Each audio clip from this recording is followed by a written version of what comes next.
When it comes to the rehabilitation, kung pwedeng maging guarantee letter dun sa may mga anak na special children? They can already be accommodated. In fact, the price ranges that you have furnished our office is well within the range that's accorded in AIX. So alam ko po meron din ako nilambing sa inyo, Sec, when it comes to the rehabilitation, kung pwedeng maging guarantee letter kasama sa assistance that dun sa may mga anak na special children?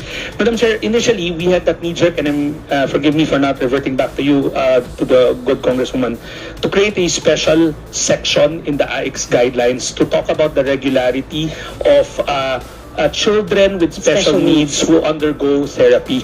But the way we reviewed the existing guidelines, they can already be accommodated. That's why we did not amend it already. In fact, the price ranges that you have furnished our office is well within the range that's accorded in AIX as it is right now.